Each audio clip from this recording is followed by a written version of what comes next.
Abhimala.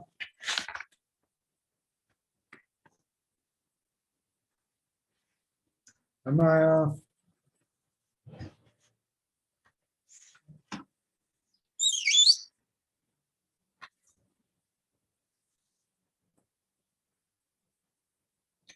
You know, of all the different Buddhist teachers online, I think Venerable Rabina has the best taste in background. Did you notice? She always, whenever she appears on a Zoom room, she's got this really nice background with like a yellow cloth and a tanka and a statue of the Buddha and a little orchid there, like an offering to the Buddha. So I just, you know, because I set up this new internet connection in the office yesterday, I moved to the office instead of my room. And then yesterday I was on the other side of the table where there's nothing behind. So I moved to the other side of the table today.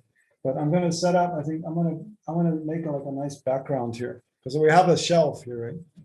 So I'm going to hang a cloth and put a nice statue, I think, or something. Makes a difference now. It's nice to have a nice background.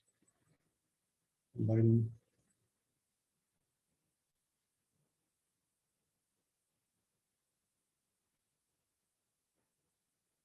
Emily, you're in your apartment, right? You have a big Tibetan flag on the wall. Yes. Mm-hmm. I'm in my room, yes. On the wall. Very nice. Thank you. Maya also has a nice one, a tanka. Yeah. Oh, Maya, yeah. But you cannot see it like full because if I do like this, then you wouldn't see my head. Like, Oh, yeah, it's Tara. Yeah, it's actually I got it from Dorje. Dorje painted that for me, and I got it framed. So yeah, you can also hang a tanka, and then it just covers everything. If you do what? It covers everything? If you hang a tanka from the, you know, from where yeah. and then it just covers everything, and you're like behind the tanka. Yeah, it could, but kind of like I like Rabina's style a little better. Yeah. Unless you're teaching from a Gompa, Venerable Rama is teaching from the Gompa. So you have your Lama Tsongkhapa, you're now in the background in the big statue. Yeah, she has that big altar behind her. You know. Yeah, you know, when I did the course at Tushita, I would put the throne in front of the murals on the wall, on Lama Yeshe's room's wall. I like the murals there. Lama Tsongkhapa and the two disciples and Shakyamuni Buddha. And you kept on switching. Yeah, I switched a few times. Well, next time when you come here, you can teach from there. Oh. Yeah. Were you able to get the floor fixed there in the temple yet, Pamela? Pema did an amazing job. It's fixed. She did an amazing job, Pema. She got really good things. It's like a quality. It looks really beautiful. Oh, very nice. Okay, good. Yeah. We were falling through it though. I can send you. Yes. You come back whenever you won't fill in through now. It's sealed. It's safe now. Oh, the whole, did you change the whole floor? The whole floor in the temple? Not the whole, but the part where it was all rotating. Right. I think about 32 by 32 feet we changed. Oh, okay. Oh, that's a lot. Oh, good. Yeah. So now you can come in to teach here, safe and sound. Yeah. Maybe by next autumn. I hope. Next autumn, next winter. Yeah. Please come, Venerable. You're most welcome. Well, I'm still supposed to go for the, the pre-ordination course, if that happens next year. All right. Next Losar time. That time definitely I'm supposed to come. Yeah. I hope we will have Bodh Gaya.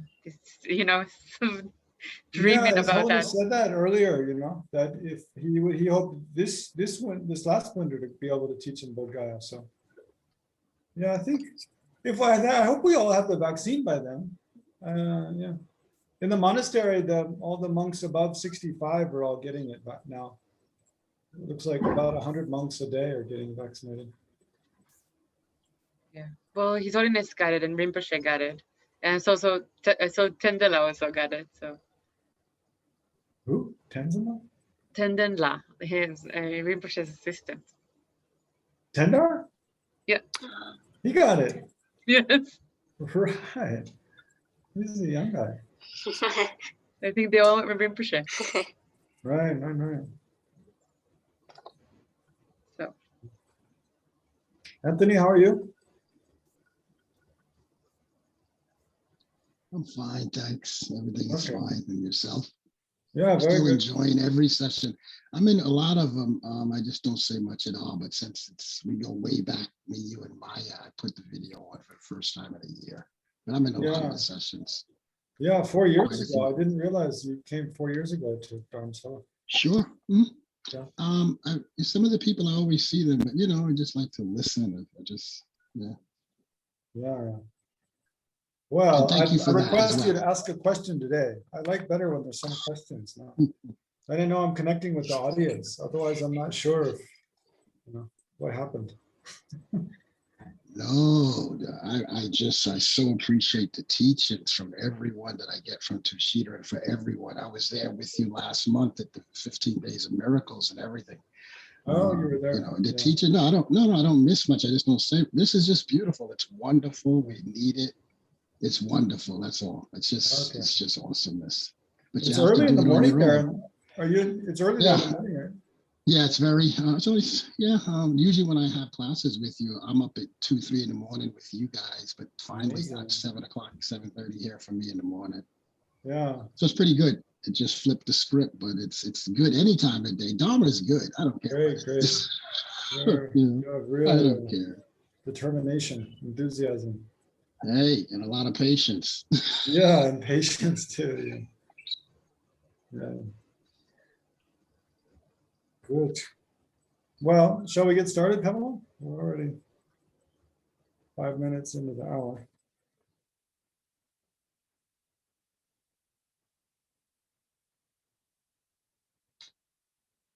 I can't hear you, Pamela. You have to unmute.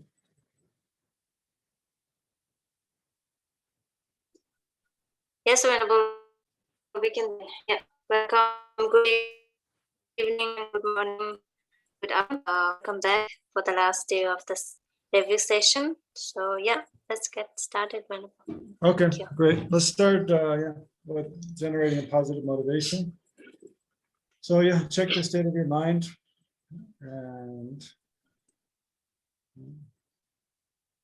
try to generate some mental focus.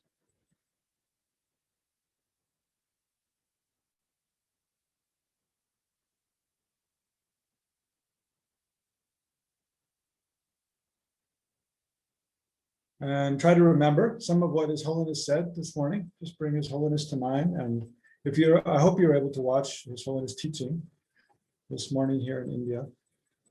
Then, bring His Holiness to mind.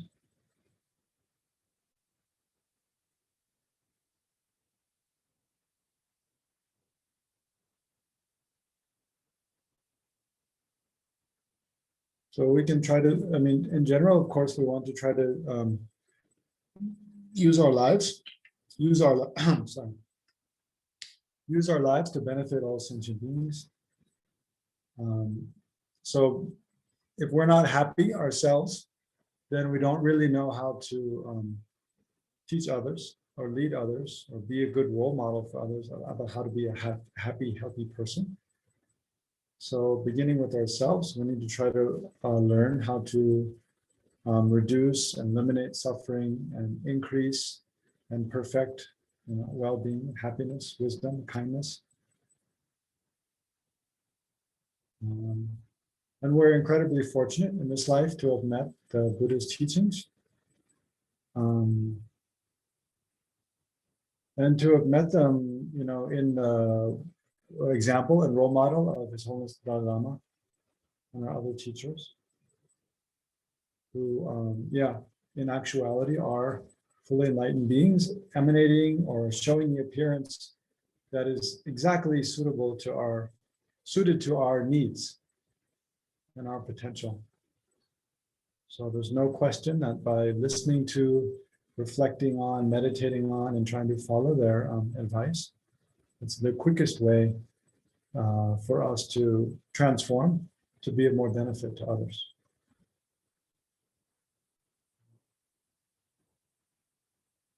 So reflecting on that, then let's just try to generate the motivation that by engaging in this review session today, then we create causes to be of the greatest possible, that our lives become of the greatest, the most meaningful, the most beneficial to others.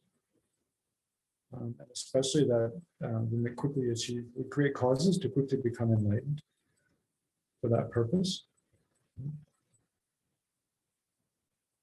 And especially in light of all the suffering that sentient beings experience from moment to moment, then may we quickly become enlightened in order to benefit all sentient beings.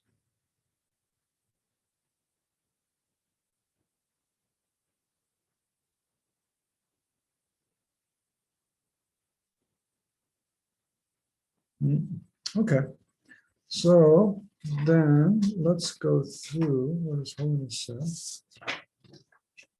So His Holiness gave a few.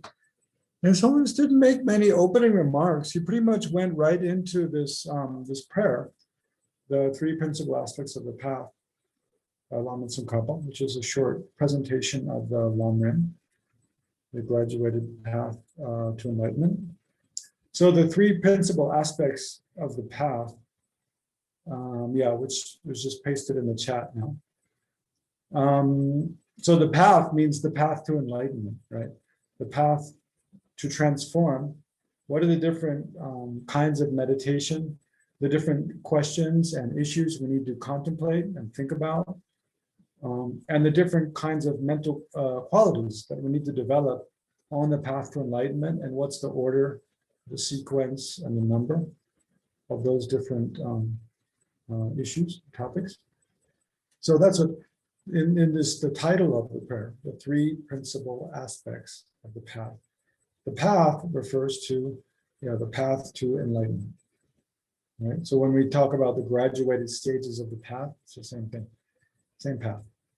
But here, instead of talking, so much about all the different stages of the path, Lama Tsongkhapa emphasizes these three main aspects of the path, the three principal aspects. So this is really helpful. It's a really helpful way to remember, well, what are the essential things I need to pay attention to in Buddhist practice? Because especially in the Sanskrit tradition, there's so many different kinds of practices. So many, there's descriptions of millions of different Buddha fields, millions of different Buddhas, and then all kinds of different practices. There's many different sutras, there's many different texts. The last couple of days we've been talking about the great treaties, the 5 great treaties, each with multiple commentaries by Indian pundits, and then many commentaries composed by later Tibetan scholars.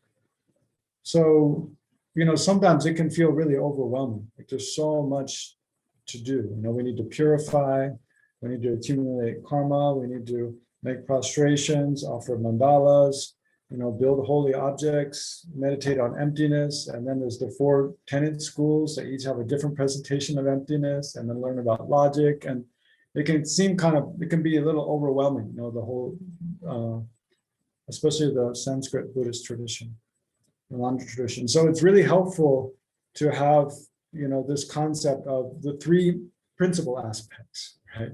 Renunciation, bodhicitta, and emptiness. So if we can just keep those 3 in mind and have a little understanding of those 3 and meditate a little bit on those 3 again and again, then we're doing enough, basically, right? Then everything else can become part of that. But we need to have some kind of central idea of the essence, the core essence of the Buddhist path, to coalesce everything else around. So then His Holiness actually, just like yesterday, remember when we went over the requesting prayer to the 17 Nalanda scholars, His Holiness began with the colophon Today, again, His Holiness began with the colophon of the prayer and then went to the beginning. So I'll share my screen now and we'll look at the colophon first. So this colophon is very short. So remember, this prayer is composed by Lama Tsongkhapa, who lived from 1357 to 1419. So it was composed probably in the mid to later part of his life. So probably around, late 1300s. Anyway, but it's composed by Lama Tsongkhapa, who's the founder of the Gelug tradition. And remember, Lama Tsongkhapa's teachers, mostly from the Shakya tradition, many also from the Kagyu tradition, and then some Nyingma, at least one Nyingma Lama we have. But at that time, also in Tibet, I think the Kadam lineage is considered kind of mixed with and a little bit separate from also the other, the Kagyu and Sakya tradition. Yeah. So here's the colophon. This advice was given by the monk Losang Drakpe Pel. So that's Lama Tsongkhapa. Losang Drakpa is Lama Tsongkhapa's ordained name. So this advice was given by the monk Losang Drakpe Pel, the glorious Losang Drakpa, to Ngawang Drakpa. So this is the student of Lama Tsongkhapa for whom he composed this advice. Ngawang Drakpa, a leading person of Tsako region in Tibet. So I guess Tsako region is an area of Tibet. I don't really know. But Ngawang Drakpa Pel was like a political leader. I don't think he is ordained. I think he's a lay person. I'm pretty sure. I'm not 100%, but he's like a political leader, kind of a wealthy, powerful kind of person from the Tsako region of Tibet, who was a very close disciple of Tsongkhapa. So in this verse 14, which I don't know, is it large enough for you to read on your laptop's screen? The verses, are they large enough you can see? Yeah. Yes, we can see. Yes. Okay. Otherwise, I can blow up larger.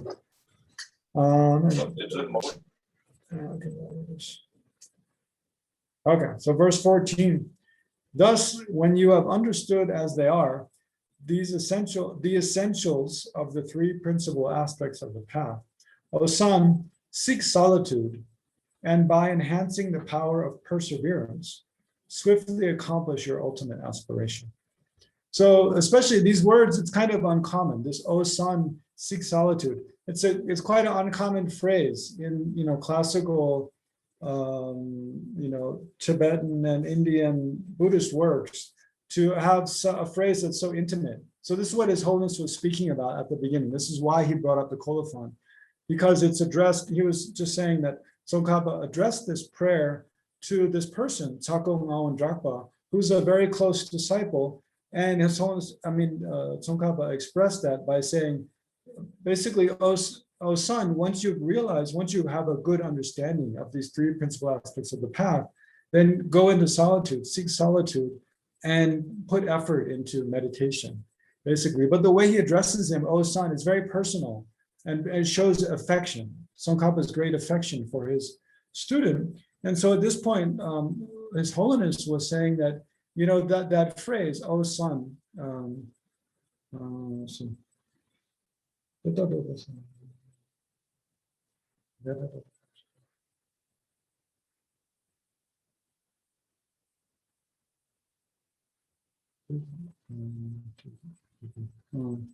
anyway, bu, it's bu in Tibetan, bu.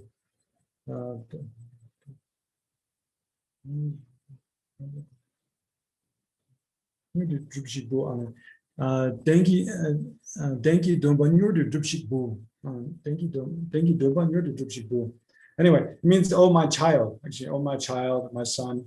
So so His Holiness was saying we should consider ourselves all as the object of that phrase. When Tsongkhapa says, oh my child, or oh my son, oh my child, when you realize the essential points of the three principal aspects of the path, seek solitude and generate the power of perseverance, or powerful perseverance. then we should consider that Tsongkhapa is speaking to us personally, not just to this person, Nalanda. So then His Holiness mentioned that, yeah, this prayer is found in the miscellaneous kind of compositions part of the collected works of Tsongkhapa. Oh, and then so His Holiness was, His Holiness was emphasizing that in this last verse, the way Tsongkhapa says, once you've have a good intellectual understanding of the main three principal aspects of the path, then seek solitude and generate strong perseverance. So he's showing that, it's up to us ourselves actually to put the Buddha's teachings into practice. And then he quoted this famous verse by the Buddha from a sutra, I forget which sutra, where the Buddha says, Buddhas don't wash away sins like washing off stains with water. Buddhas don't pull sentient beings out of suffering like lifting someone up by the hand. Buddhas do not transfer or cannot transfer their realizations into the minds of others. Rather, they benefit sentient beings by teaching the truth, right? So really, the Buddha's teachings are like medicine that's given by a doctor.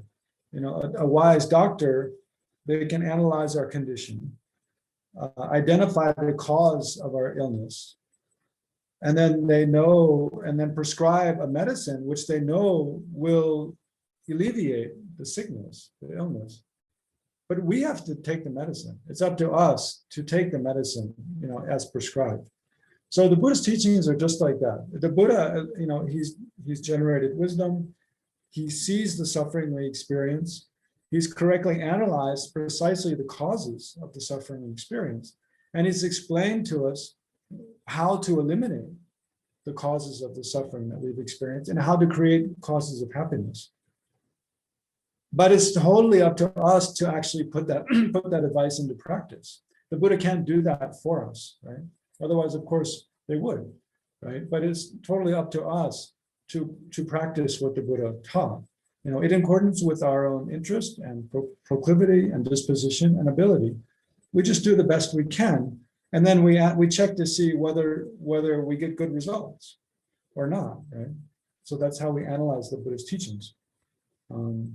So in that last verse, then Tsongkhapa is encouraging his close disciple, then, once you get a good understanding of the path, then find solitude and put effort into actually practicing.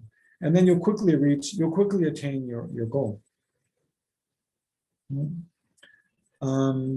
then, His Holiness said how Lama Tsongkhapa mainly based his teachings on the Nalanda tradition in general, especially the view of emptiness.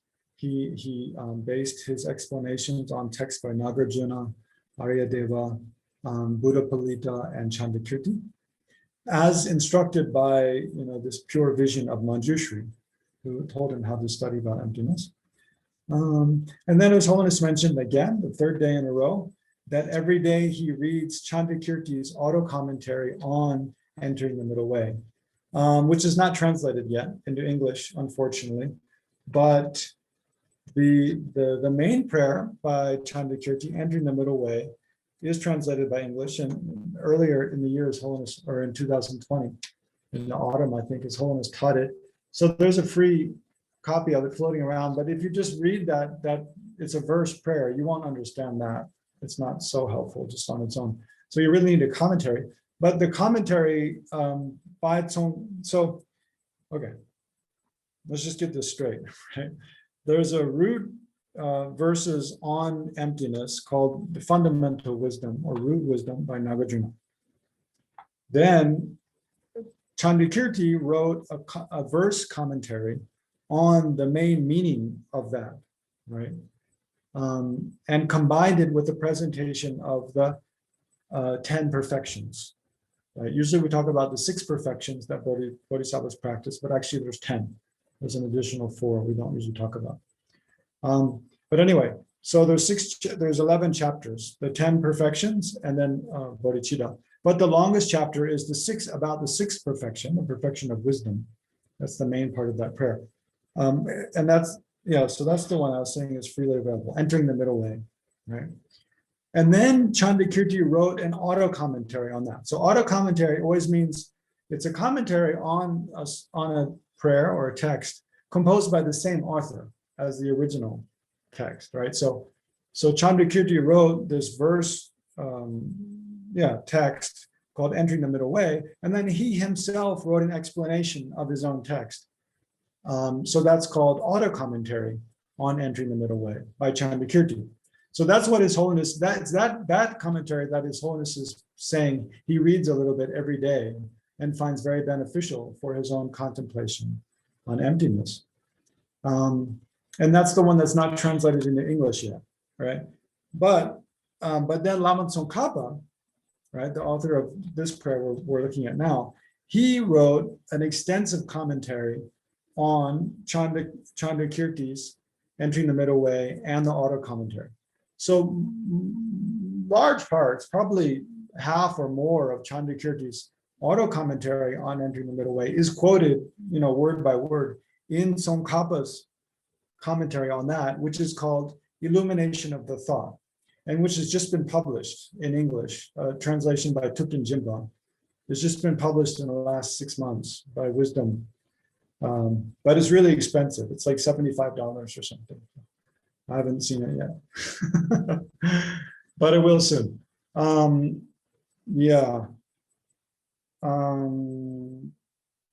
yeah, I mean, I'm sure there's a Kindle version or something for less, right? A digital copy.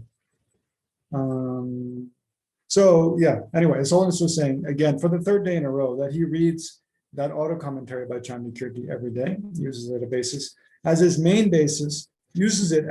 basis for contemplating emptiness every day. And then His Holiness saying, the best text to use as your main basis for meditating on bodhicitta is the Bodhisattva's way of life, right? Or entering the path of the Bodhisattva, some people translate it, but by Shantideva, by Shantideva's Bodhisattva's way of life. And then, I don't know, my mind wandered a little bit. I'm not sure how the next thing connects, but His Holiness, I think talking about bodhicitta, was saying for us, when we think about becoming enlightened to benefit other sentient beings, our main objective should be to achieve, from the Buddha's holy mind and the Buddha's holy body. I think he said it should be the Buddha's body, because it's the Buddha's body that directly appears to other sentient beings, and thereby they can relate to, and benefits them. The Buddha's holy mind doesn't actually appear to other sentient beings. Although it's through the force of the Buddha's mind that the Buddha's body appears to sentient beings. But that was just a short comment I heard, but I might have gotten something not quite right there. I'm not sure. And then His Holiness, His Holiness spoke here quite a while about his own personal practice.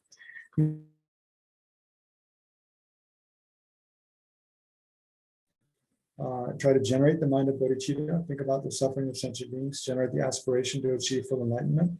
And I use some verses from Nagarjuna's, I think it's the Precious Garland. Just like the earth, water, fire, and air, just like a medicinal forest and the wood of the monastery, so may all sentient beings use me just as they like in any way that's beneficial to them, and so forth. Thinks about these verses. And then there's 3 verses from the Bodhisattva's way of life that His Holiness quotes. Sorry, I didn't get a chance to pull all the verses together today. I had some other things going on, so maybe next time. But they're all verses that I put up in documents before during those review sessions. So, and I think, I don't know if those resources might still be available on Tushida's webpage. If you go back, they're probably in a Google folder there somewhere. And I mean, also just to promote, actually, I have a plan to put together some of the essential verses that His Holiness mentions again and again and again, and sort of indicates that we should be using in our daily practice. So I've already put together somewhat of a document. I'm not finished, but I want to put together all those verses in like a nice document, one document with just the verses, so we can use in our daily, make it very easy for people to use in the daily practice. And then another document with some of His Holiness explanations of those verses, right?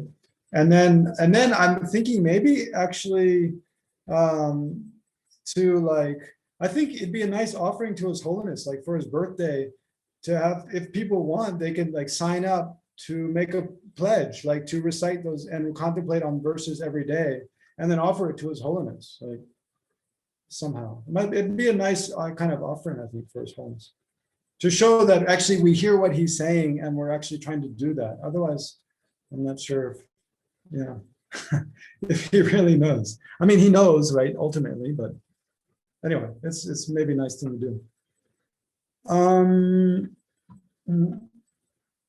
And then His Holiness was saying how important it is to study again and again. Okay, so these 5 major treatises by Lama Tsongkhapa on emptiness. So actually, His Holiness was talking about how one of his own teachers told him how important it is to study these 5 treatises.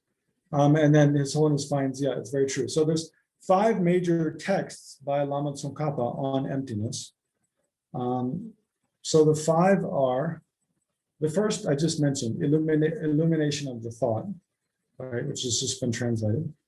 The second is in the emptiness section of the Lamrim Chenma, of the great treatise on the stages of the path to enlightenment, which is published by Snow Lion in 3 volumes. So in the 3rd volume, there's a big section on, actually half of the 3rd volume, which is the biggest of the 3, is all about this perfection of wisdom, which is a very extensive explanation on emptiness. So that's the second one. And then the Tsongkhapa's explanation of meditation and emptiness in the middle stages, the middle-length Lamrim, right? So there's a middle-length Lamrim, which is also just about to be published by Wisdom. I don't think it's published yet, but it'll come out within the next year. And it's already been published and used in FPMT master's program from several years ago, but they're just kind of cleaning it up and editing it down a little bit better. And it's going to be published by Wisdom soon. So that's the 3rd one. Then the 4th one is Tsongkhapa's commentary on Nagarjuna's root wisdom, which is called Ocean of Reasoning. It's translated in English, but it's like a PhD thesis kind of translation. So I haven't looked at it much. I think it's not so reader friendly, but it's published. Who translated it? I don't remember who translated it, but I think it's called Ocean of Reasoning. And then the 5th one is called Essence of Eloquence. And it's not completely translated yet. The first part of it is about the mind-only school. That's translated by Jeffrey Hopkins. But the second part of it is about the middle way schools. That part's not been published, the translation yet. So anyway, there's these 5 treatises: illumination of the thought, the special insight part of the great treatise on the stages of the path to enlightenment, the special insight section on the middle length stages of the path to enlightenment. It's called Ocean of Reasoning. In Tibetan, it's called Sashitichen, or it's like the great commentary on root wisdom or fundamental wisdom by Nagarjuna, and then the essence of eloquence, distinguishing the interpretive and definitive intention of the Buddha. So those are the 5. Yeah, His Holiness just said it's important to study those again and again. And then, so by doing so, by getting a good understanding, a broad understanding, detailed understanding of emptiness in that way, then we gain confidence and conviction in our understanding of emptiness and dependent arising. And thereby, once we can recognize clearly that all phenomena are dependent arisings and empty of any, ultimate existence or any empty of existing from their own side, then it becomes very easy to transform any experience into the path, right? So anything that happens, especially bad things that happen, no matter how difficult kind of experiences or challenges we face, if we have a stable understanding that they're empty of inherent existence, then that's the best basis for transforming those experiences into things from which we can develop compassion, patience, joyful enthusiasm in Dharma practice, and so forth. So we can transform those difficult experiences into the path to enlightenment as well.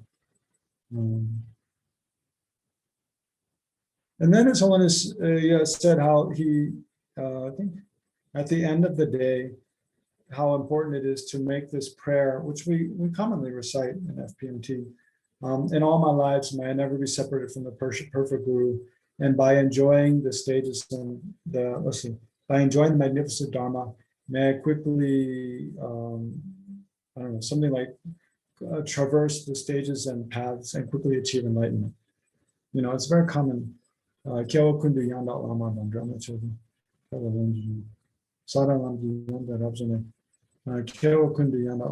I never be separated from the perfect Guru,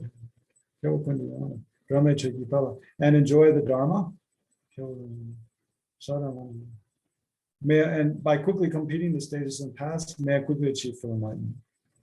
Something like that. So he's saying, if you actually do this, if you actually, read again and again the Buddhist teachings, think about them, meditate on them, then that is the best cause. That's the best way to never be separated from the Dharma and quickly complete the stages and paths, and quickly achieve enlightenment. If we just make prayers and do nothing, do no study, no contemplation, no meditation, we just pray, it's just like dry words, right? So he's saying this, recollecting the essential teachings of the Buddha, reading a little bit of Buddhist teachings, contemplating, meditating on every day, that's the way to create the causes to never be separated from the Guru, never be separated from the Dharma, and to be able to quickly progress through the stages and paths and become enlightened. Okay, so those were His Holiness preliminary comments. And then he went to the actual prayer. So I'll share my screen again. And then we'll look at this 3 principal aspects of the path.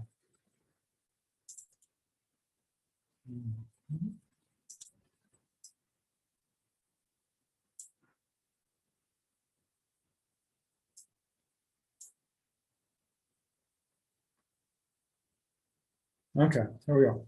The 3 principal aspects of the path by Tsongkhapa. So this is a translation by Thupten Jinpa. It's not the same as the one in the FPMT prayer book, where there's a translation by Lama Zopa Rinpoche together with a few other people. So different, but that's fine. Homage to the most venerable teachers. So usually in the Lam Rim, the very first topic is Guru devotion. But in Lama Tsongkhapa's prayer, this is the only reference to the teacher, right? So this homage actually kind of stands in for contemplation on Guru devotion. Homage to the most venerable teachers. I shall explain here, to the best of my ability, the essential points of all the scriptures of the conqueror. So the conqueror with the capital C always means the Buddha. The path acclaimed by all excellent bodhisattvas, the gateway for the fortunate ones aspiring for liberation. So here, actually, what appears as the first line in English here, in the Tibetan, actually, this is the last line of the verse. So it reads more like, in the Tibetan, it reads more like, well, just put this line last, right? Like the essential points of all the scriptures of the conqueror, the path acclaimed by excellent bodhisattvas, the gateway for the fortunate ones aspiring for liberation. This I shall explain here to the best of my ability. But His Holiness made a comment I never heard before in explanation of this. That this line actually, on one hand, yes, it means Tsongkhapa is being humble And he's kind of saying, yeah, my ability to explain the path to enlightenment is limited, so I'll do the best I can. That's one way to interpret it. But this line can also be interpreted as meaning that I will explain this path in accordance with the abilities and the disposition of the audience, right? In an appropriate way for the audience. And by explaining this way, I'm kind of showing my ability, to explain this path or to guide you on this path, something like that. Okay, so the essential points of all the scriptures of the conqueror, so it means all the sutras spoken by the Buddha and the tantras. What are the essential points of all of those? And what is the path, acclaimed by, praised by all the bodhisattvas? What is the gateway for the fortunate ones? So aspiring, understanding these three, central ideas or realizations is kind of the gateway for the fortunate ones. So those who aspire to liberation from samsara. Well, actually here liberation means more like enlightenment, right? Because bodhicitta is, especially for those seeking enlightenment. So he'll explain this. And this is also usually in the beginning of a classical Indian or Tibetan text, there's a homage, which is here, and then a promise to compose, right? So this is the promise to compose the text. And then 2, those who are not attached to the joys of cyclic existence, who strive to make meaningful this life of leisure and opportunity, and to place their trust in the path that pleases the conquerors. O fortunate ones, listen with an open heart or with an open mind. So this verse is called, it's another classical kind of feature that occurs at the beginning of most texts, is imploring the audience to listen carefully, right? So who's the appropriate audience for this teaching? Those who are not, overcome with attachment to the joys of cyclic existence. It means, especially the sense pleasures and attachment to fame, the 8 worldly concerns we spoke about yesterday, attachment to praise, attachment to fame, sense pleasures, obsession with wealth, and so forth. So those who are not attached to the joys of cyclic existence, and those who strive to make their lives meaningful. This life, which is of leisure and opportunity, means the precious human rebirth, where we're not born in a hell, we're not born as a hungry ghost, as an animal, as a long life god, or with wrong views. And then we have sense faculties complete. We're born, not born in a remote land where we have no access to education whatsoever. We're not born as a person who has strong kind of anti-Buddhist views. And then we have a healthy body, healthy mind. We're born at a time when the Buddha came to the earth, the Buddha taught, the teachings still exist. And there's people who give us access to the teachings, and generally people have kindness in their hearts and so forth. So all those, this incredible fortunate circumstance we're in, if we strive to make it meaningful, then listen to this. And especially for those who place their trust in the path that pleases the conquerors. And so for those who have some faith in the Buddhist teachings, then he implores us to listen with an open mind. And then 3. So verse 3, 4, and 5, 3 verses, I think, about renunciation. The first of the 3 principal aspects of the path is renunciation. So remember, and here, actually, I'll show you. We use a verse from within, a couple of lines from within this to give the meaning of renunciation. The definition of renunciation is a mind that day and night strives to achieve liberation from samsara, right? Freedom from the suffering of samsara. So a mind which day and night is continually intent upon achieving freedom from the suffering of samsara is renunciation, basically. So that comes up in just below. Okay, so 3, without pure renunciation, there is no means to pacify the yearning for the joys and the fruits of samsaric ocean. That's not such a good translation.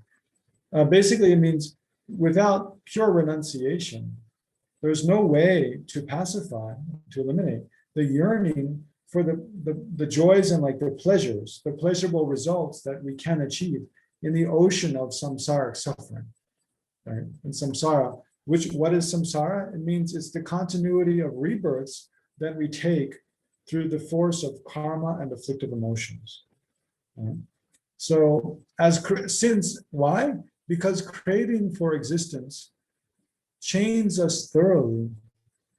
At first seek for true renunciation. So it's because craving for existence in samsara is what chains us thoroughly to it. So imagine, when you're dying, if you're dying, and you've had a good life, you have a loving family, partner, you've had some prosperity, healthy body, but then we all age, and then we're dying, and as we're dying, all we want is to not be separated from those things. We want to not be separated from our family, our children. We want to not be separated from our possessions, our status, our books, our music, all the things we enjoy. And we want not to be separated from our body. Because for most of us, we identify ourselves strongly with our body. We have a hard time imagining that we could exist as something separate from this body, right? So you can imagine, as we're dying, for most of us, then we're clinging to all the things of this life. And it's that very clinging that throws us into another rebirth, right? So that's kind of what it's talking about here. And as the craving for existence chains us thoroughly, then we have to search for a true renunciation. Right? So then what is renunciation? Then verse 4 explains. By cultivating, and how do we generate it? So first he describes how to cultivate renunciation. And then Lama Tsongkhapa describes what is the definition of having cultivated renunciation. Right? So by cultivating in mind, by cultivating in our minds that this human life is hard to find, first of all. It's difficult to find a human rebirth, and yet has no time to spare. So this life doesn't last long. Death is imminent. It's definitely going to happen. And when it's going to happen, we have no idea. Right? So this human life is very difficult to find and has no time to spare. Every moment, we're only getting closer to death, right? So our opportunity to do anything good on the basis of this human body and human rebirth we have now is only running out, like sand running through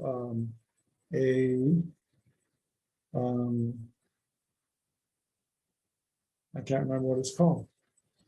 I know, you know what I'm talking about. Hourglass shaped thing. Is it an hourglass? No. Anyway, you know what I'm talking about. Anyway, so like sand running through that thing, it's just running out. Or like, water falling from a waterfall. It's only going down, like that. Not that our lives are only going down, but the time, once the waterfall goes over the cliff, then the time before it hits the pool at the bottom is only getting shorter. Right? Okay. So preoccupations with the mind, by cultivating in our own minds. So by thinking about again and again, right? The fact that this life is hard to find and that there is no time to spare, right? Then preoccupations with the things of this life will cease, right? So it means our obsessive, interest in all the activities and the goings on in this life, it'll become less the more we recognize that we have to leave this life, right? And after we die, it's not that existence ends at the time of death. We're going to have some kind of existence after death. And right now, we have no control about what kind of existence that's going to be. We have no certainty what's going to happen after our death. But actually, we should think about that a lot. That should be a big concern for us. It's kind of like, if you're if you have a house or an apartment, but you know that no matter what you do, you're going to be evicted from that at some point. Maybe because the landlord, he wants to renovate, right? And you're going to be kicked out of that apartment. If you know that, you'll definitely make some plans. Like, okay, when I'm forced to leave this house, then I need to take this and this with me. You'll make some preparations. But usually we don't do that with regard to this life. We don't make preparations for our future lives. But here Tsongkhapa is saying, yeah, by thinking about how fortunate this human life is and how it's going to end, then that reduces our preoccupation with the things of this life. Right? Then further, so that's kind of renunciation for the happiness of this life, right? And then the next two lines are about renunciation for all of samsara, right? By contemplating repeatedly the truth of karma, right? Karma, the law of cause and effect, and samsaric suffering, means the sufferings of all of samsara. So no matter where we take rebirth in samsara, of course, obviously as a hell being, a hungry ghost, and animal, it's not good, right? But even we take rebirth as a human being, we're going to go through another, COVID-19 pandemic. There's going to be, more wars. There's going to be more sickness, more relationship problems, more, PTSD, more depression. Those things are inevitable as a human being. And then in the Deva realm, okay, we don't have those gross sufferings, but actually the suffering that Devas experience in the final week of that rebirth, because they know that they're going to die away from that heavenly rebirth, and because they've used up so much of their positive karma, then their negative karma is going to ripen, and they'll take rebirth in lower realms. And also they don't progress towards liberation and enlightenment because they have no interest in those things, because everything's fine. So by contemplating repeatedly the truth of karma, law of cause and effect, and the suffering of all of samsara, preoccupation with next life. So it means preoccupation with getting a happy state of existence in next life will also cease, right? Will also come to an end. So this is a very famous verse. I mean, among Gelugpa monks, probably even other traditions too. This one verse, it contains a lot in it. It's like the whole small scope and the whole of the small scope and middle scope are all contained in this one verse.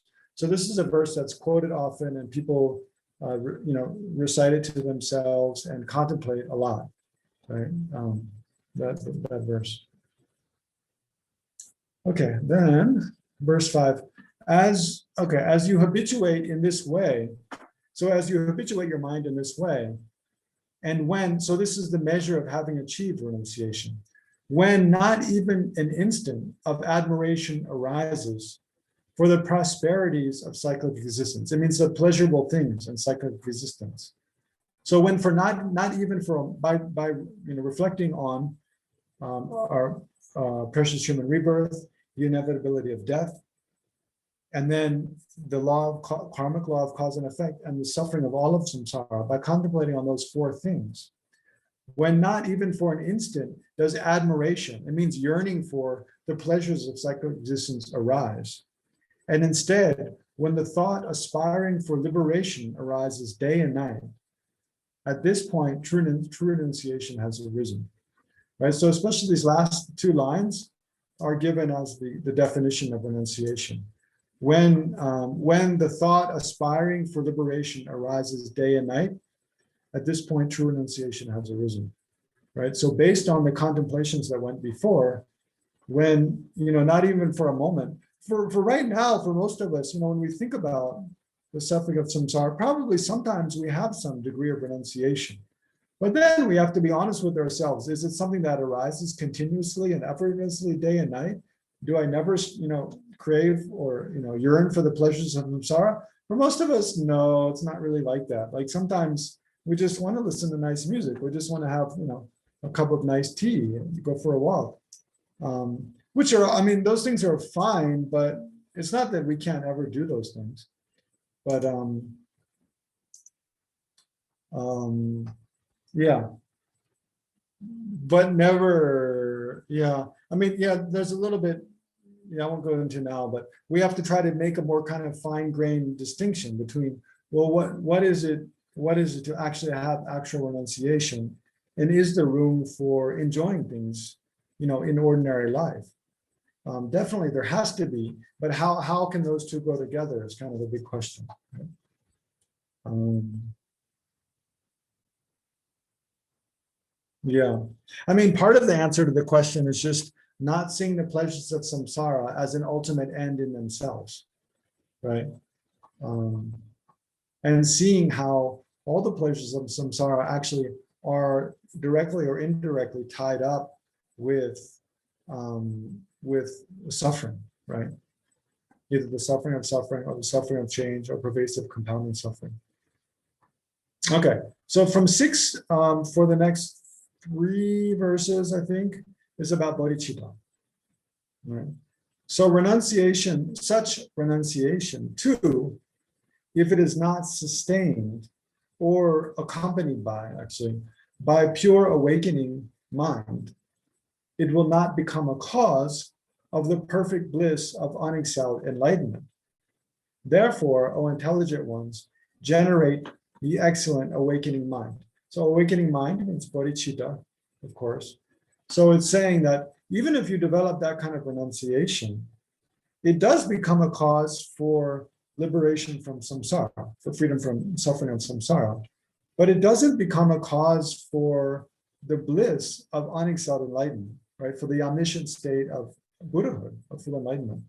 So we need to generate bodhicitta, right, in conjunction with renunciation. So again, such renunciation too, if it is not sustained by or accompanied by or held by, in a way, by pure awakening mind, bodhicitta, it will not become a cause for the perfect bliss of unexcelled enlightenment. So remember, of course, I think you all know, but bodhicitta is the mind motivated by seeing the suffering of all sentient beings and wanting to free all sentient beings from suffering. The mind striving to or yearning for the state of full enlightenment, right? That's bodhicitta. So, yeah, so I'm saying we need to generate that in order for anything we do to become a cause for enlightenment. And then 7, so these 7 and 8 are again really famous and very powerful verses about thinking about the suffering of sentient beings. So here His Holiness says, as he often does, that you can use these 2 verses by directing this contemplation to yourself as we can use them to generate renunciation. By directing the contemplation towards others, thinking about the situation of the others in this way, we generate bodhicitta, or great compassion, bodhicitta. So let's see.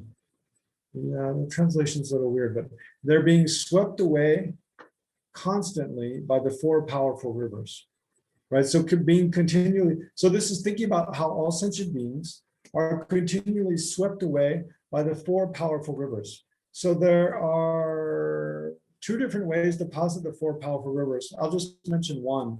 One is the sufferings of birth, old age, sickness, and death. Right? That's one way to posit. Yeah, there's another, but I don't remember it exactly. So, yeah, think about how sentient beings continually experience, either one of these: the suffering of birth, old age, sickness, and death, and life to life. Right? And how all sentient beings are bound tightly with the fetters of karma, most difficult to escape. So how we're under the control of our karma. We're continually creating karma, continually experiencing the effects of karma, and how very difficult it is to get free from that. And then trapped inside the iron mesh of self-grasping, right? So this is really the selfish mind, the self-cherished mind.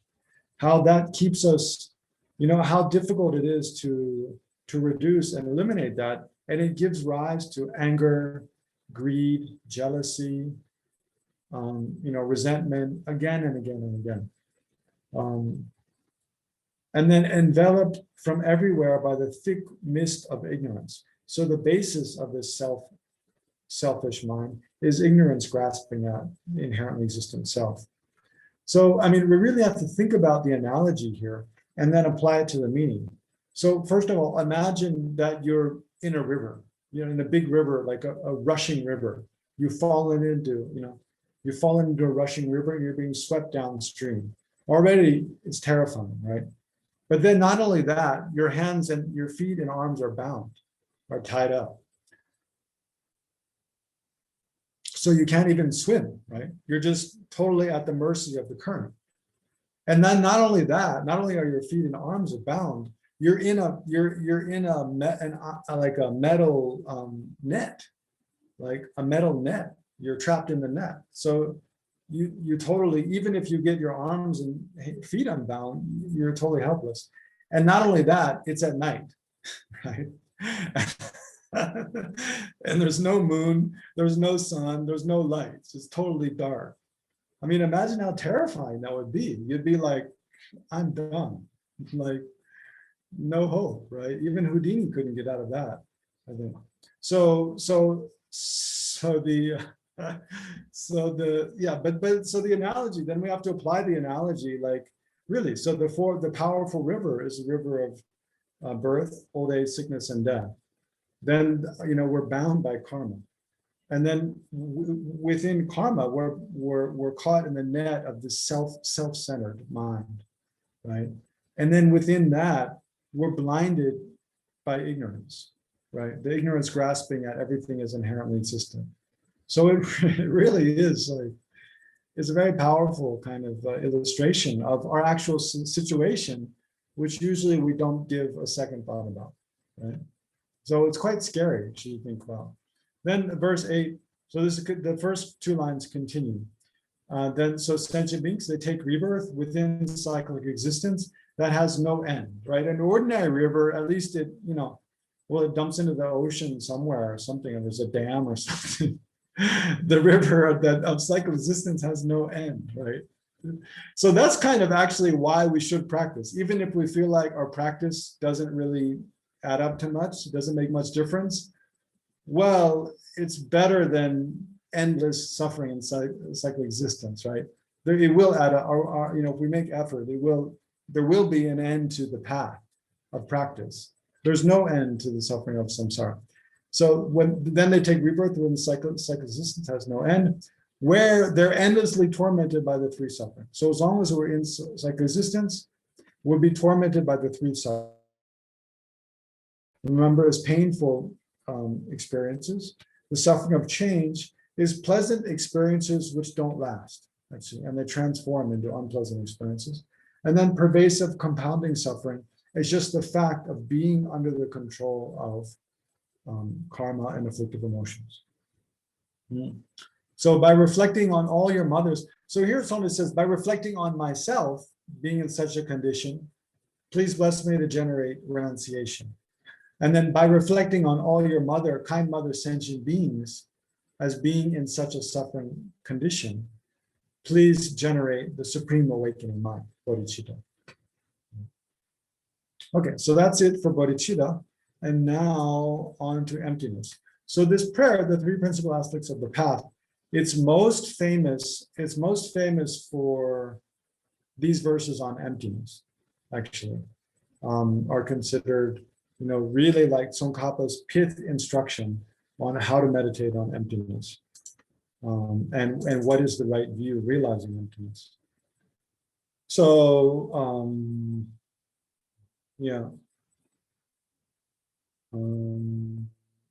there's 1, 2, 3, 4, 5 verses on emptiness here. So 9 is just speaking about the need to realize emptiness. If you do not have the wisdom realizing the ultimate nature, that means emptiness. If you do not have the wisdom realizing the ultimate nature, even if you gain familiarity with renunciation and the awakening mind, you will not be able to cut the root of cyclic existence, right? The root of cyclic existence is ignorance, grasping at inherent existence, true existence. So without the wisdom realizing the ultimate truth, emptiness, you'll not be able to cut the root of cyclic existence. Therefore, strive in the means of realizing dependent origination, right? So this is kind of an odd thing, in this verse, because Tsongkhapa is saying that, to cut the root of oceans of samsaric suffering, you need to realize the ultimate nature, emptiness. So therefore, strive in the means to realize dependent origination. You would expect him to say, therefore, strive in the means to realize the ultimate nature, or to realize emptiness. But he doesn't say that. Instead, he says, strive to realize dependent origination. So this very clearly shows, so this is what His Holiness explained in relation to this verse, but it's common explanation. This very clearly shows how dependent origination, let me get my fingers in front, dependent origination and emptiness are two sides of the same coin, right? And how the correct understanding of emptiness is whereby, well, first of all, how the best reason upon which to establish understanding of emptiness is dependent origination. So when we make a syllogism, we can say I, the person, a person, the subject, the person, and then the predicate is empty of inherent existence. And then the proof statement, because of being a dependent arising, right? Using that kind of syllogism is the best way to establish a correct understanding of emptiness. So what that means is that with a correct understanding of emptiness, then we see that, well, first of all, whatever is a dependently arising phenomena, therefore, when you search for the actual thing existing from its own side, you don't find anything. All you find is like an assembly of parts or a set of causes and conditions, and something's transforming moment by moment, upon which we label this thing, right? And thereby the thing exists by the force of that labeling and the basis of imputation, the parts, right? You don't find anything more substantial than that, right? So on the one hand, emptiness, dependent arising, it shows us how things are empty of inherent existence. And on the other hand, the fact that there is emptiness of inherent existence establishes that there are things that are empty of inherent existence. Emptiness itself depends upon what's called a basis of emptiness. It depends upon there being conventional phenomena whose ultimate nature is to be empty of inherent existence. Without there being conventional truth or conventional phenomena, there could be no ultimate truth. Without there being ultimate truth, there can be no conventional truth. So those two are mutually dependent, right? So when we have a correct understanding, the meaning of dependent arising appears as emptiness, and the meaning of emptiness appears as dependent arising. Right? So that's what that verse is very important that way. Then verse 10, when with respect to all phenomena of samsara and nirvana, you see that cause and effect never deceive their laws, right? So despite things being empty of inherent existence, still, things change and one thing gives rise to another in a very orderly and predictable way, right? You want a crop of rice, you have to plant rice seeds. If you want a good internet connection, you need to use something other than just your SIM card. Or, if you want to make like a cup of tea, you need hot water and tea. You can't just put some flour in a pan and heat it up. You're not going to get tea that way, for example. So the way things, and if you want happiness, you need to be kind, right, to others. You can't just go around and being a grouch and complaining to everybody and being nasty to everybody and expect to be happy. Right? So there's a very, in the physical world, in the emotional world, there's a very rational and kind of orderly and fixed way in which causes certain set of causes gives rise to a certain set of effects and not some other way. It's not just chaos, right? So when with respect to all phenomena of samsara and nirvana, you see that cause and effects never deceive their laws, or they're unbetraying. And when you have dismantled the focus of objectification, so this grasping at inherent existence, at that point you have entered the path that pleases the Buddha. Okay. Then 11, so long as the two understandings, so which two understandings? Of appearance, which is undeceiving dependent origination, and emptiness, which is devoid of all of these, remains separate, so long you have not realized the intent of the stage. So we're running out of time. I don't have time to explain it in much detail, but this, I wish I had time to go through the Tibetan actually, but imagine there's two understandings. We understand that, okay, external phenomena and, impermanent things, conventional phenomena, they're all dependently around. I mean, they're all changing moment by moment, right? They appear and they're changing moment by moment. That's okay. And, certain set of causes give rise to a certain set of effects. Okay, on the one hand, that's fine. I understand that. And then on the other hand, we might understand that, have an understanding that emptiness is totally devoid of all those conventional phenomena, right? Ultimate truth is not any of those things. In the Tibetan, actually, it says something more like emptiness is an absence of all assertions, right? But as long as these two, emptiness and conventional phenomena, are seen as two separate things, that's the main thing here, then we have not realized the ultimate intent of the sage, of the Buddha. So in the next verse, he reconciles this apparent kind of problem by saying, 12, however, at some point when, what's going on? Okay. However, at some point when, without alteration, so it means without alternating between these two, emptiness and appearance, emptiness, appearance. So without alternating between these two. However, at some point when, without alteration, but at once, the instant you see that dependent origination is undeceiving, when the instant you see that dependent origination is undeceiving, if the entire object of grasping at certitude is dismantled, at that point, your analysis of the view is culminated. So yeah, it's really difficult to get all the Tibetan into one verse here. And he hasn't really gotten it all here. If you look at the FPMT translation, I think this verse is broken into two verses in English. It's a little bit more spread out, which gets it better. But the idea here, I'll just try to explain and get the gist. However, at some point when without alteration, so remember, there's these two things, appearance of conventional phenomena and emptiness, of ultimate truth. So as long as those are seen, the previous verse, remember, said, as long as those two are seen as separate, you haven't gotten it, right? So here he's talking about when you have got it.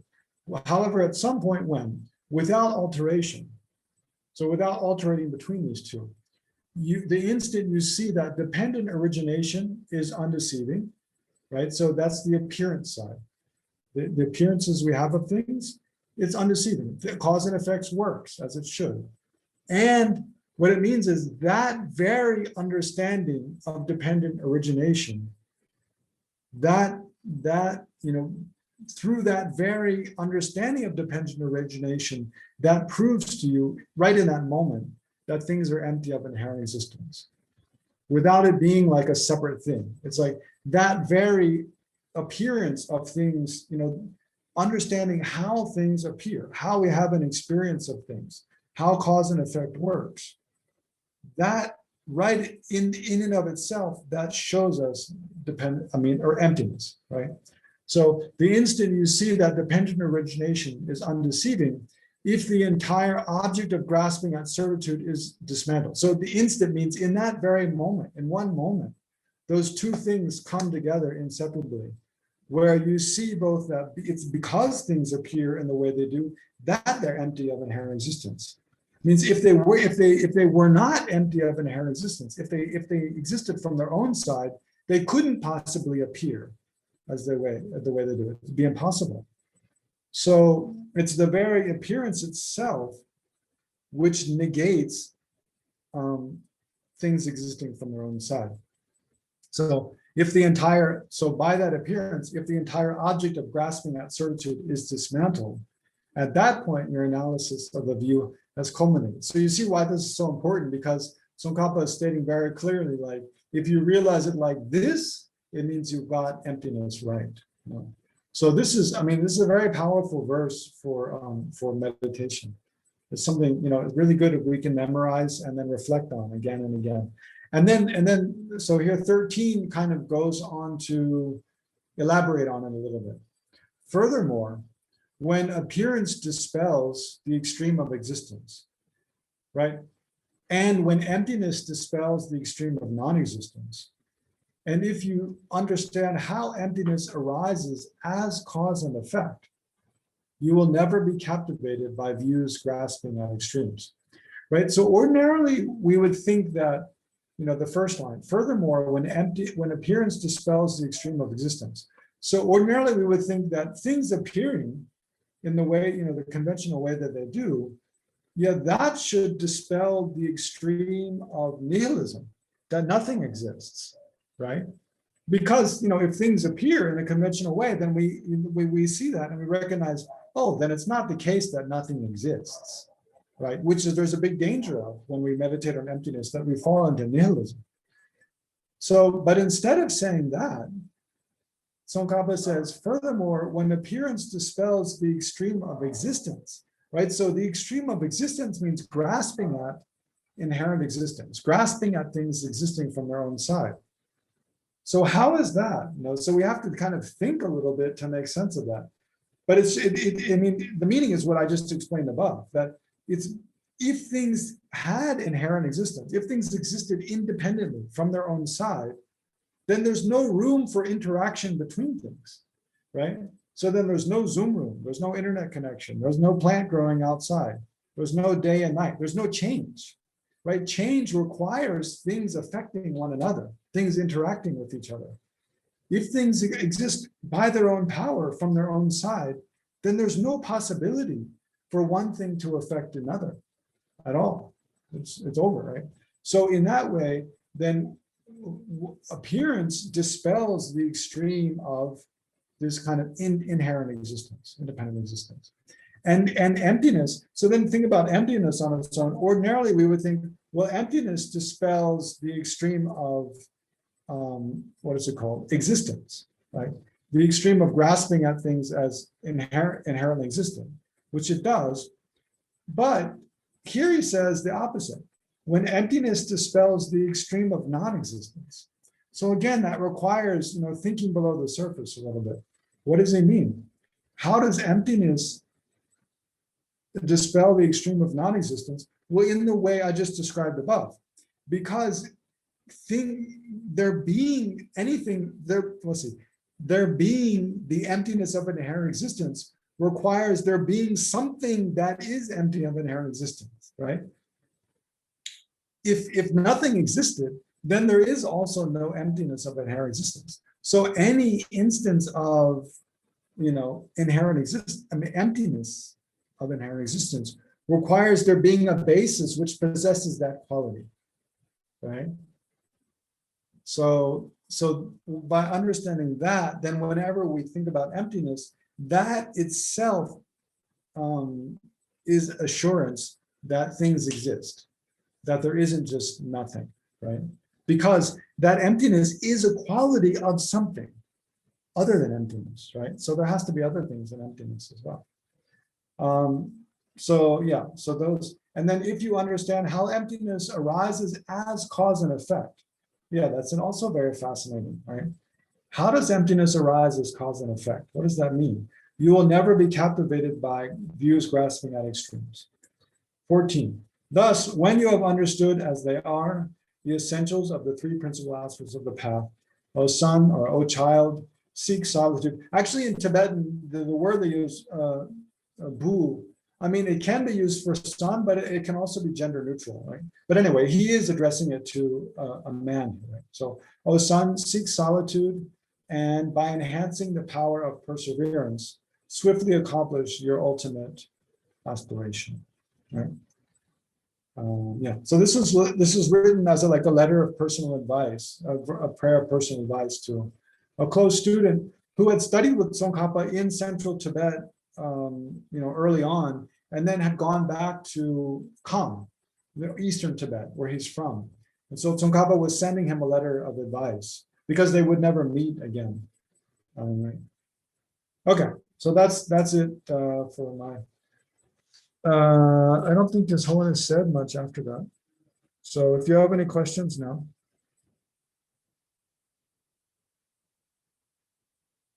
You know, at the end, after this, His Holiness, he gave some advice to the monks here in the 3 seats, in the big monasteries in South India, basically just talking about how important it is to study the 5 great treaties, and that, you know, the study of these treaties is really the kind of the jewel of Tibetan culture, and that, you know, it's really true when you know, if you've studied well, then you see, when you hear other people say that, oh, Buddhism is just like blind faith, people just blindly following ideas, then you easily recognize that they don't know what they're talking about, basically. Yeah, which is really true. I can see. Okay, anyway, questions?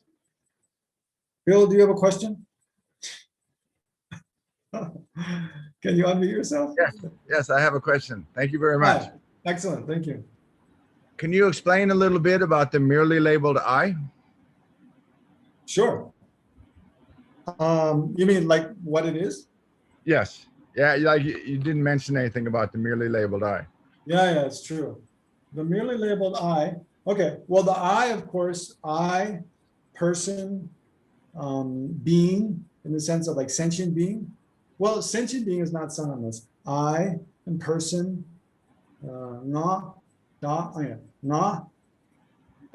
self, on those 3. I, self, person. Those 3 are synonyms in Buddhist philosophy, right? So first of all, and all 3 are the merely labeled I. I mean, there is no person apart from the merely labeled person. I mean, everything is merely labeled, right? But when we talk about the merely labeled I, we're talking about the merely labeled person, right? And that's not like some person other than, you know, the person that we are, because everything is merely labeled. So there is only merely labeled person, right? So how that exists, though, is that we, I mean, Lama Zopa Rinpoche explains this probably better and more detail than any other Lama I've heard. You know, he goes through this step-by-step process. There's like 4 or 5 steps in the way Rinpoche explains it, right? And it's not something Rinpoche is making up. It's according to, you know, classical text. So for anything, when to impute or merely label anything, we can't just impute anywhere. You know, like I can't you can't look at the wall behind me and impute Legtsok there. Like we just don't do that. It doesn't make sense, right? So when we impute a person, or I can't take like a notepad or a watch or something and impute person on that, right? So everything requires a certain set of conditions within which imputing that thing makes sense. Otherwise, it doesn't make sense. So for a person, the set of conditions are there has to be a body of a person. Well, let's stick with human being. It'll make it a little bit easier, right? So to impute human being, there has to be the body of a human being, first of all, right? So that's 1 head, you know, 2 ears, 2 eyes, or, you know, close. You can have 1 eye, you know, 1 ear. That's not a big problem as long as most of the other parts are there, right? You can't just have 1 ear all alone and impute person on that, right? There has to be kind of most of a body there at least. But anyway, let's say ordinary body, 1 head, 2 arms, 2 legs, human body. So it has to be a human body. But is a human body alone enough to be a basis to impute person? No. Otherwise, we could impute person on a corpse, right? A human being's corpse, a person who's just died, the whole body is there. It's not functioning, you know, as a living body, but the body is there. You can't, but it doesn't make sense to impute person on just a corpse, right? It's not a person. Why? Because it doesn't breathe, it doesn't move, and thereby it can't do the things that a person does. It's not going to wake up or talk to us or anything. So, okay, so there has to be a body, but then there has to be some things in addition to just the body. So ideally there's speech, or some kind of communication, although that's not usually talked about. The main other thing is the mind, right? There has to be consciousness. So, but it's because that our consciousness is conjoined with that body that we're able to have movement, speech, and also that the physiological functions happen. The heart beats, the blood flows, the brain works, we have sensations and so forth. So, but, look at all those things, the body, any part of our mind, our memories, our plans for the future, our feelings, our ideas, and then also our speech. None of those are a person. If you take any of those in isolation, they're not suitable to label person.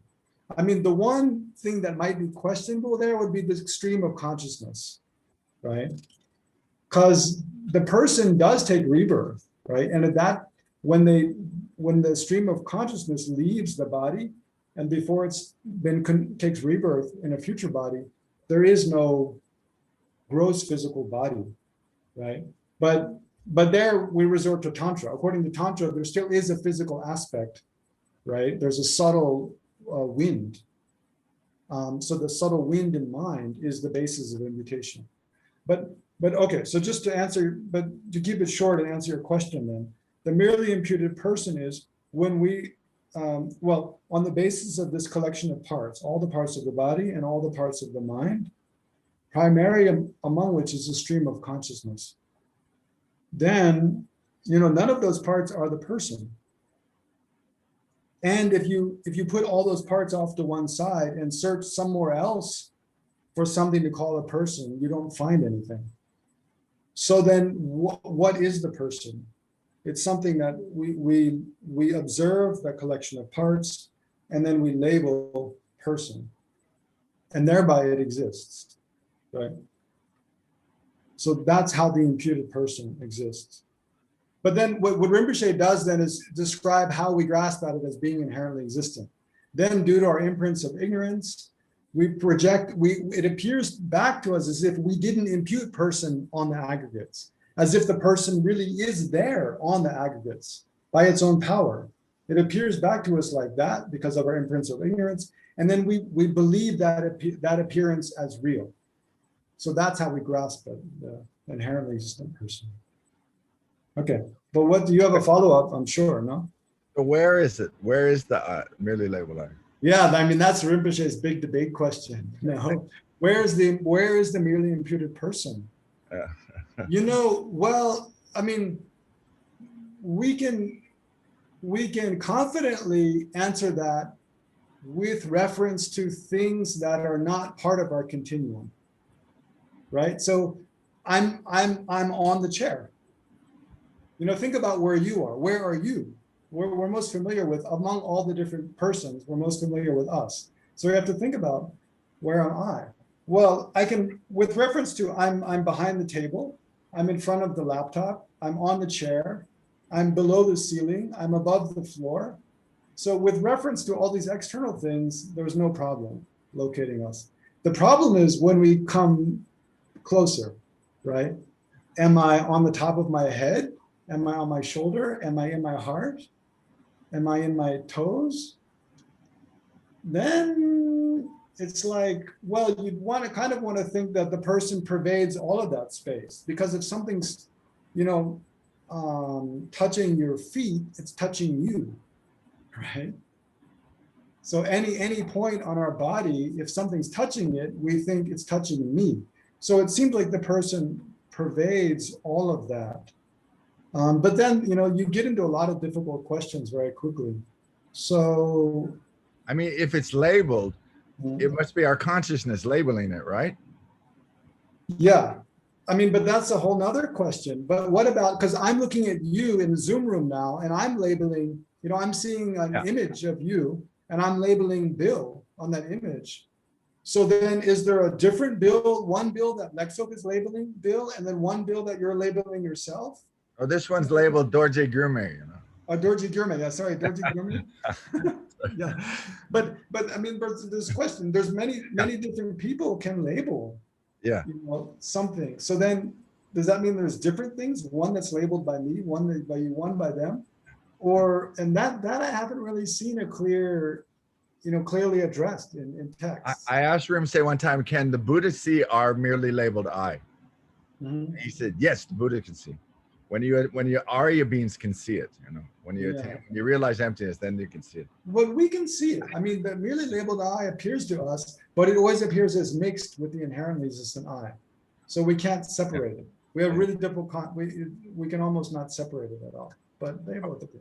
Okay, All right, then I one want to give question. an opportunity to someone else. Wait, just one quick thing. What about the merely? What about the merely part? Does that have anything specific meaning? Yeah, the merely negates inherently existent I. The merely part. Okay. Yeah, the merely negates inherently existent I. That's the Thank you. Thank you very much. Okay, someone else have a question? Sure, Maya. So I have a question regarding to the three jewels.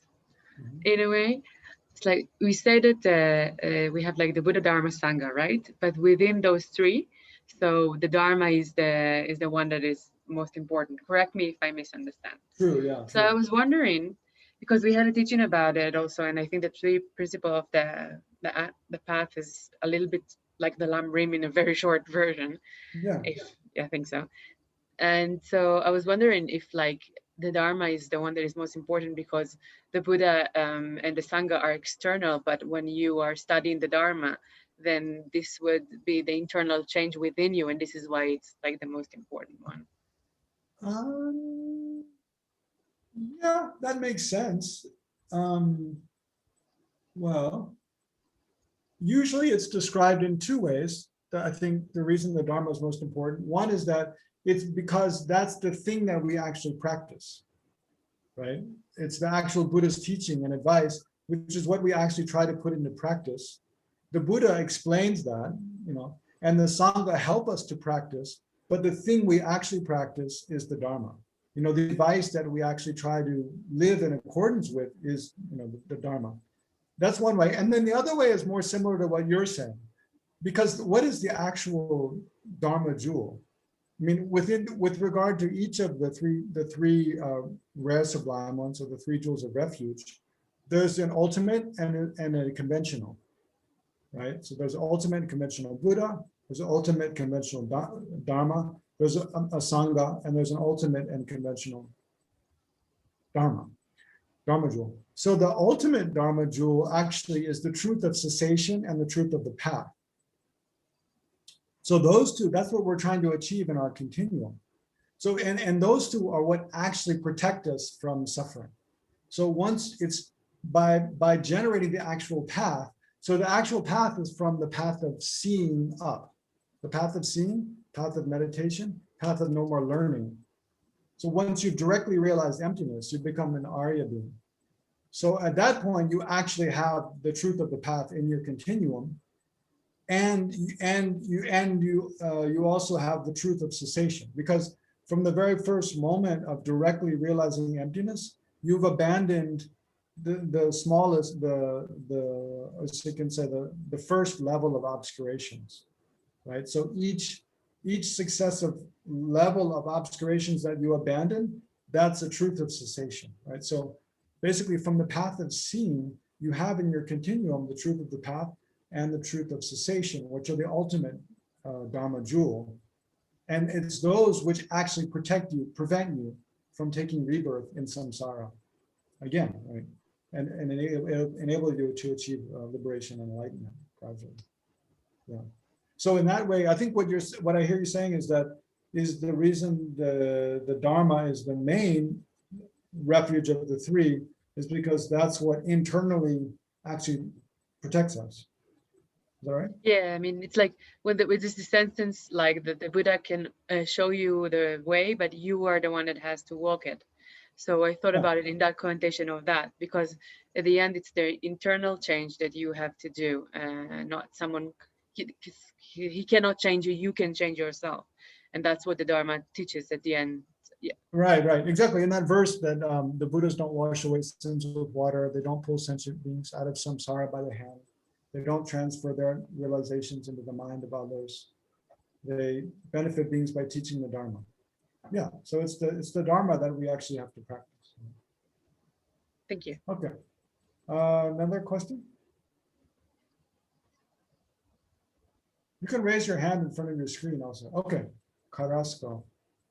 You look like you had a question. I thought you did. Yes, thank you very much. I have a lot of problems, but I don't want to yes, I don't know. But it's more like a specific question about bodhicitta ceremony, because I have a book from I don't find of Hold on. Can you put the mic up to your mouth? You have a mic on your, Yeah, sorry. headphones. Yeah. Yeah. yeah. Now hear me? Yeah, I can hear you better now. Yeah. Thank you very much. Okay, so when His Holiness Dalai Lama, I didn't found the text for generating bodhicitta, because I have a book. This I found it from Lama Tsongkhapa, and Yeah. the text yeah, and text that the Dalai Lama wrote, he said it wasn't the same that I have. So I was trying to follow in the ceremony, but I didn't find the text. So where can I find the text for generating bodhicitta? Oh, good question. I don't know. Do one of you guys have it? Can upload to the chat? Or Anton, can you look for it online? The text for generating bodhicitta. In that book you just held up, the book with the Bodhisattva vows, at the beginning, isn't there any and the verses for generating bodhicitta? There is I thought it would be there. text. Prayer to generate bodhicitta. Yeah, there. Yeah, Yeah. it wasn't the same that the at least the translator didn't say the same words. It was other. Oh, I can't hear you again. Can you hold your mic up again?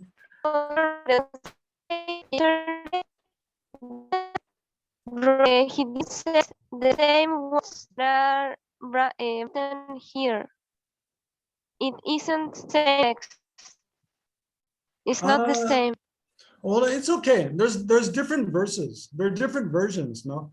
There could be different translations from the same Tibetan, which is okay. And even in Tibetan, there's mainly there's two different prayers for generating bodhicitta.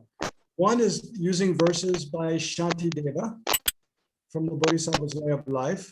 And then the other is using verses by Atisha from the lamp, what is it? Jancha Blamdrun.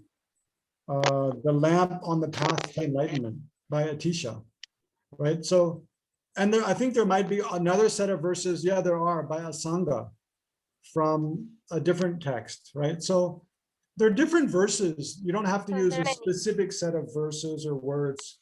The main thing is to understand what is the attitude of bodhicitta. What does it mean? And to generate that in your heart, right? That's the main thing.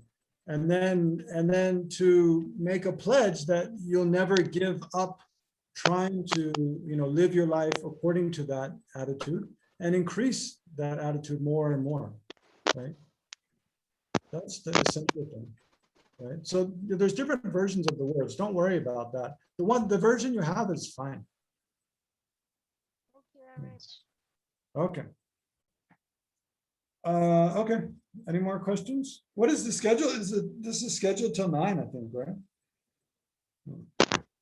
I don't want to keep you guys from your important evening activities.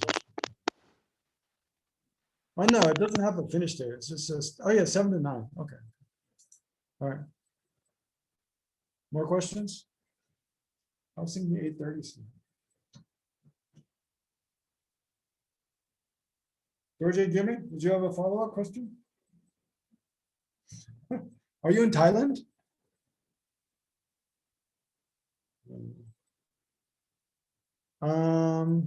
Okay, there's only 11 of us. We're all in one room.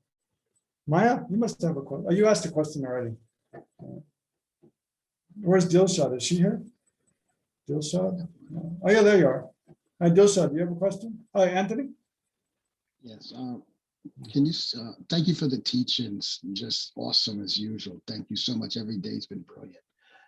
Can you speak to renunciation some more, just that one aspect of the path in terms of just day-to-day life of the three? I know the bodhicitta, emptiness, shanana, but the renunciation in particular and the way it relates to the verses and the grasping, just the way it relates to the verses on harassment. No, grasping. Oh, grasping. Not harassment, grasping. Remember, I forgot right. when you speak, if you could just speak to that a bit. Not harassment, grasping. Okay. Grasping. Yeah. Thank you.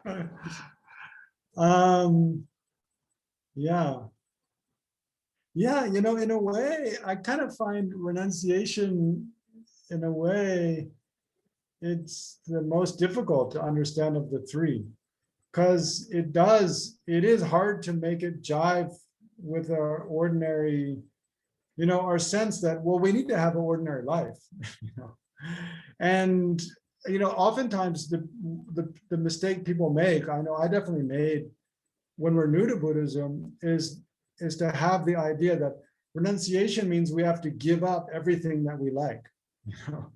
That whenever we like something or enjoy something, we definitely do so with attachment, which is true. And that means all the things that we enjoy doing, we have to stop doing and just be like, this kind of severe ascetic. Many people have that kind of reaction to their initial understanding of renunciation. I remember once when I was new Buddhist, not a monk then, before I was a monk. And the first time I came to Tushita, I had a mala that I think maybe, I don't know, one of my teachers or some monk gave me or something. But I had a mala, it was my first mala, and I was very attached to it. And so once I was walking on the path up to Trian, just above Tushita, just below the Eagle's Nest Cafe, well, there's really nice forest. And I was thinking about renunciation and, being very new and very enthusiastic. I really want to, generate this mind, and then thinking, I'm attached to my mala. I just threw it into the woods. And then I went back and told the Annie Wongmo, she was living at Tushita then, this senior nun, what I did. And she was like, that's not renunciation. And she's totally right. Like, you don't have to go throwing away your mala and stuff that you like. Like, that's not going to help you in any way. So yeah, I think the most helpful way to think about renunciation is just to think about more like long-term, where different experiences that we have, like, where is this leading me? The more I engage in this experience, is this leading me towards real, stable, lasting happiness? Or is this just is this just a temporary distraction or a temporary kind of fix for my boredom or my, whatever, longing or whatever? Is this just a very temporary enjoyment that actually is not leading me to any long-lasting satisfaction? So that, I think, that's where I think it relates to self-grasping, grasping a selfishness on one hand, because we can see so many of the things that we enjoy, actually, they really just reinforce our self-centered attitude. That I just want to do this. I don't care in this moment. Like, I don't care if, how it affects anyone else. I just like doing this and I want to enjoy this. So, and then if we think about all the faults of selfishness, then it shows us how, well, even, some innocent pleasures, they're actually just leading me into more of this kind of, it's okay that I'm the sole center of my concern and that I don't really care much about anybody else. Like, and that, I mean, in small degrees, that's not so bad, but the stronger it gets, that self-centered concern, the more and more likely we are to do things to hurt other people, on small and great scales. So, and engage in negative karma, to, tell lies, steal, and so forth. I mean, lying, stealing, killing, crime, all of that comes about by not thinking about the people that we're harming, right? So it's all related to being this self-centered mind. So, and then, we have to look at, well, what are the things that I can do which lead me to be like more altruistic, for one hand. So, and to not be so concerned about pleasures, So I find, especially when we're doing things for other people that we don't enjoy, it's really good. I mean, that's almost like it's guaranteed it's not feeding our own selfish desire for pleasure. It's actually going against that, right?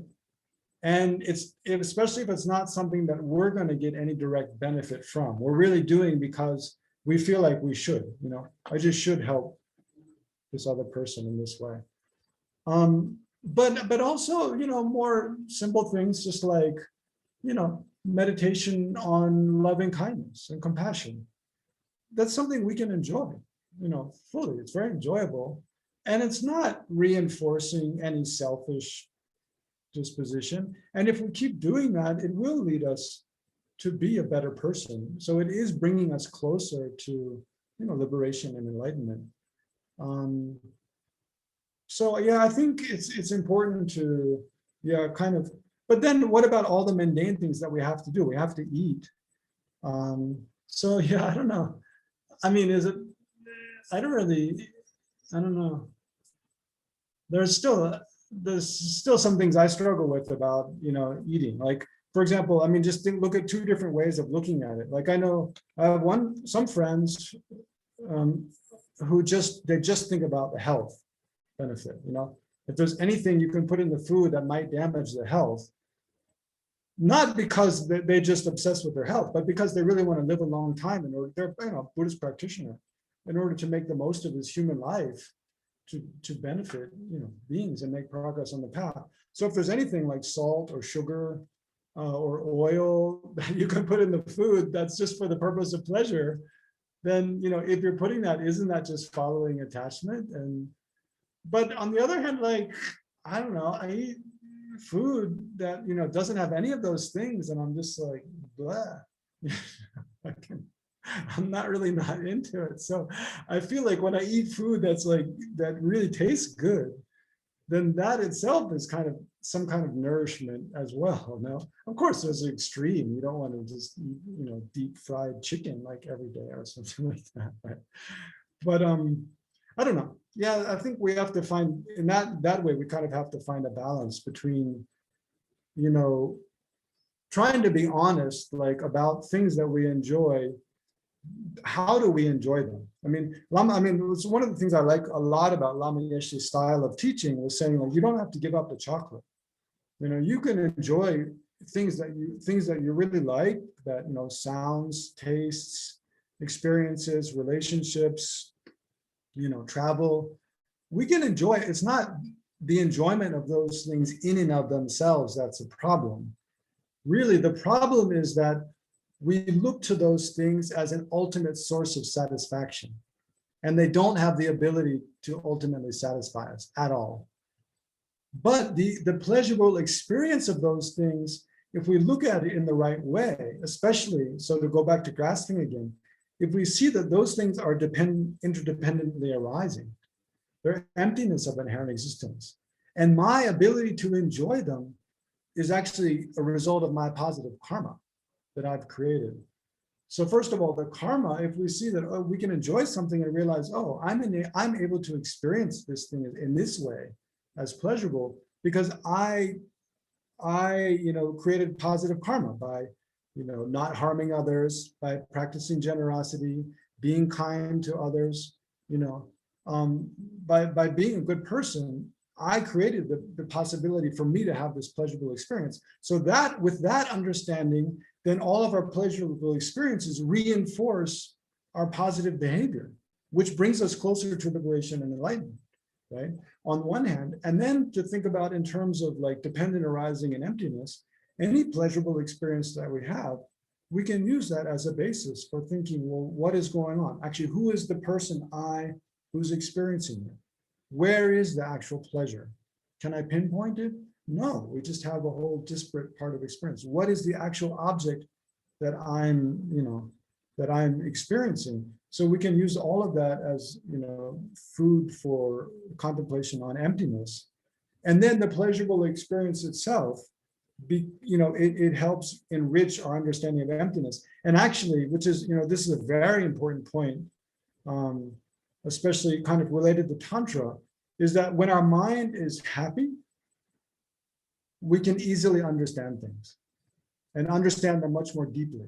If our mind is unhappy, it's very difficult to learn new things. So just look at your school days, as a child, when we go to school, think of a teacher that is like really happy, smiling, complimenting everyone, telling jokes. We love to learn from that teacher. We can learn so much from that kind of teacher. Whereas another teacher who's just very dour, very strict, very by the book, not creative, not really, complimenting the children much. Everybody, they might make really strict rules. So out of fear, you study hard, but you won't learn as much and in a dynamic way as you will from the really positive teacher, right? So we can apply the same logic to ourselves.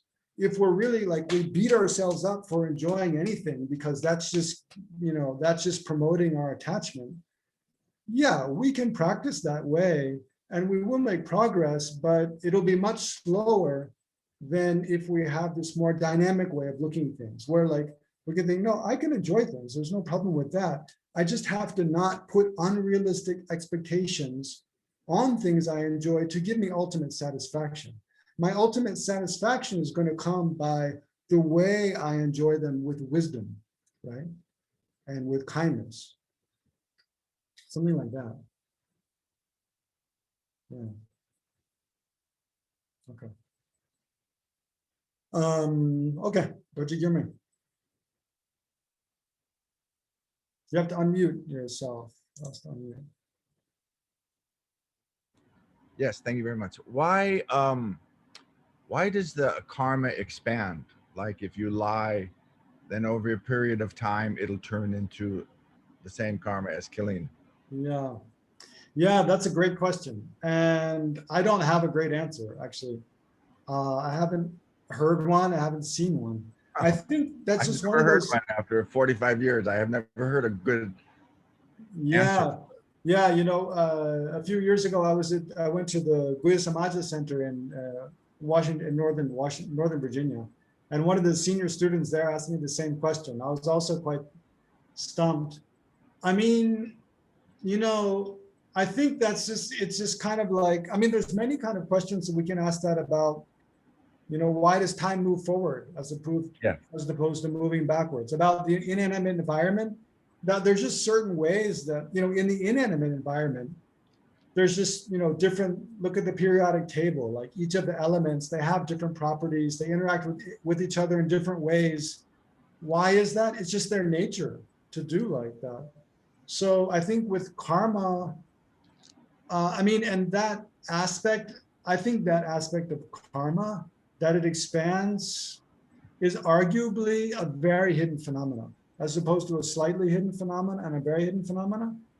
You remember, very hidden phenomena are those that you cannot prove with logic alone, right? You can only know independence upon a valid being who has purified their mind and generated merit to be able to see that and then taught it, right? So I think that aspect of karma maybe is something, the way to gain faith that is true is to gain faith in the person who taught it, right? The Shakyamuni Buddha. And trust that he actually saw that is the case. And in order to benefit us, he explained that. But it's not obviously, if there was an easy way to prove that as being true, the Buddha would have taught that proof as well, to make it much easier for us to, to have some confidence in that. Yeah, I asked the great Kabze Songrim say with the beard last time. Yeah, I asked him about that.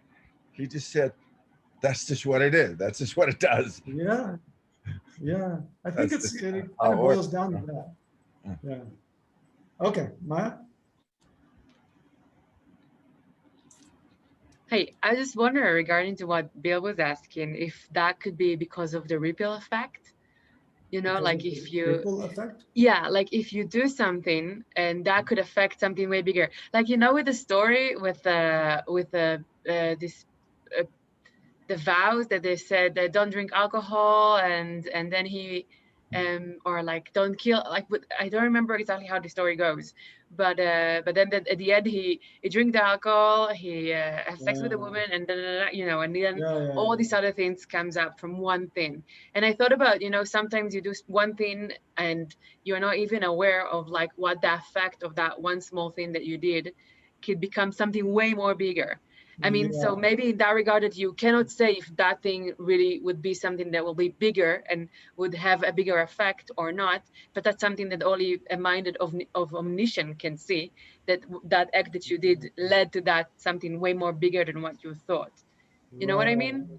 I was wondering about that. I think so. I mean, with regard to our own behavior, like, I mean, there's different, well, I mean, with regard to karma, there's the 4 different kinds of effect, right? There's 2 are the effect that are in accordance with the cause. So one is the effect such that you tend to do the same things again, the behavior which is similar to the cause, the effect of future behavior that's similar to the cause. So if you practice a small instance of generosity, then you have the karma such that you'll have a tendency to practice generosity again in the future, and then again and again. Yeah, and that can build. And then there's the effect that you have an experience which is similar to the cause. So again, if you practice a small instance of generosity, then you receive prosperity, right? You receive things from the environment or from others or somehow. But the thing that Bill's talking about, it's one of the 4 characteristics of karma.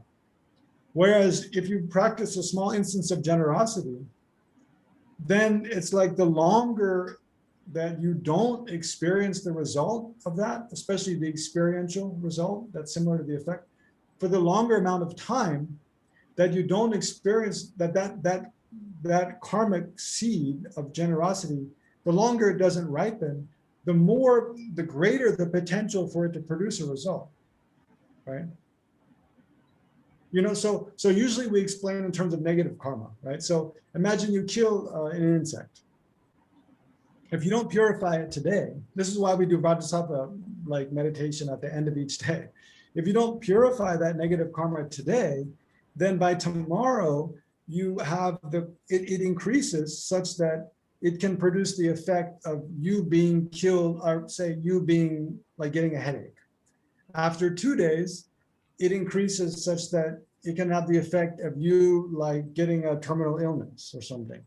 After 3 days, it has or say after, I don't know, 2 weeks, that one karma, the power of it to produce an effect increases such that the result will be that you are killed like multiple times or something. So you can see that it's something quite different than like a ripple effect or, you know, your propensity to do something. Although it's another question that comes up is, you know, that kind of, because usually when it's explained, that increasing effect of karma, it's explained in terms of the effect, which is an experience like the cause. But does it go the same also for the other kinds of effects? You know, the effect to engage in behavior, which is similar to the cause, and then the environmental effect and the rebirth effect. I think also in terms of the rebirth, the kind of rebirth that's thrown, also that's explained. So why is it that you can create one small karma, and as time passes and it doesn't ripen, the power of that karma to produce an effect is greater and greater and greater? That I don't know. Yeah. I mean, I think, like Song Rinpoche said, that's just the way it is. If that was the case, it would be hopeless, because we would all have karma go to the hell realms, because everything just increases to the karma of killing.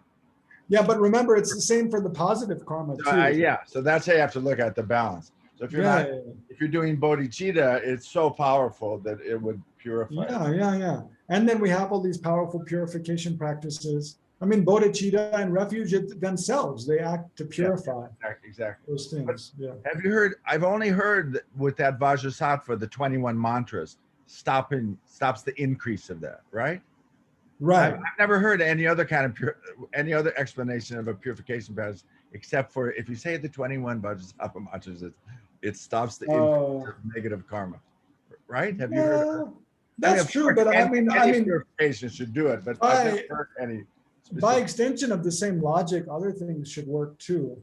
Yes. I mean, also, I had some interest in the meaning of the Vajrasattva mantra, because a mantra is much more powerful if you remember the meaning of the words, right? It's often said. But the Vajrasattva mantra is so long, and I'm often trying to say it so fast, I don't often think about the meaning. But recently I was kind of looking at some notes on it, but again, the meaning is like, okay, first of all, it's just Vajrasattva samaya manupalaya. So manupalaya means like care for me, right? So it's like in some of those many phrases, like Vajrasattva, what is Vajrasattva? First of all, sattva is a being, and Vajra is probably referring to like, the mind of bliss and emptiness, mind realizing emptiness and bodhicitta, united or something like that, right? Definitely has to do with emptiness, right? The ultimate nature. The Vajra is indestructible. What's indestructible? The ultimate nature of things, right? So it seems like the meaning of the mantra is really kind of like all referring back to this wisdom realizing emptiness. It's like a prayer, may I become wisdom realizing emptiness. So then if that's the case, then definitely, I mean, of course, with just meditating on emptiness is incredible, powerful purification. And then support that with bodhicitta, then, oh my God, so powerful. So yeah, I think it's not just about the Bodhisattva mantra that purifies, but there's other things, how can some Lama tell us, oh, just meditate on emptiness for 5 minutes every day and that will purify all the negative karma? There's no way to quantify meditation on emptiness, bodhicitta, other things easily. Bodhisattva just makes it convenient. You can just quantify, oh, this amount of mantras. And then of course, there's the whole aspect that, a specific Buddha in a specific form taught that mantra and endowed that mantra with the power of prayer. So from the side of the object, there's a lot of power there. Yeah. Okay, it's 9 o'clock now, so we should probably conclude here. Each go our own ways. Otherwise, we'll run out of time to meditate on emptiness and bodhicitta tonight. Okay, thank you all so much for coming. I've really enjoyed these 3 review sessions with you all. And yeah, it's always worthwhile to try to think about, what His Holiness has taught again. So I hope, next time you hear His Holiness is teaching April 7th, right? So next time you hear His Holiness teach, I hope this helps kind of, understand a little bit better what he's talking about. And thank you to Pamela and to Sheeta's staff for organizing. So yeah, let's dedicate briefly. Rejoice in all the merit we've created through this session and all the sessions, and all the merit created by all of our Dharma brothers and sisters today and in the distant past. We rejoice. And especially rejoice in the merit created by His Holiness the Dalai Lama for teaching us today, and all the practice and effort His Holiness has put in from life to life over countless lives, to be able to guide us and inspire us and countless others in the way he does.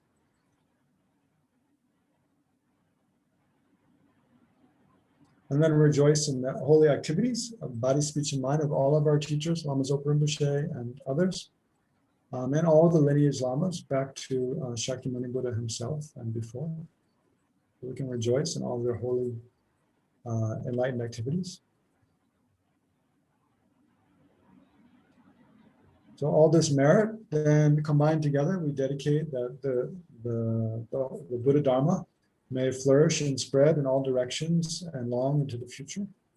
That the lives of our gurus are stable and that we're able to meet our gurus again and again and again to receive teaching, instruction, and guidance. Especially that the activities of us individual students and the Dharma centers such as Tushita are only pleasing to the mind of the Holy Gurus, and that we can, all of our activities don't cause the slightest harm to any sentient being, but are only sources of benefit and well-being. And then finally, may all sentient beings, in short, be free from every suffering and have the temporary and ultimate happiness. And for that purpose, may we become quickly enlightened. And then add any other own prayers, bring to mind any prayers you'd like to make.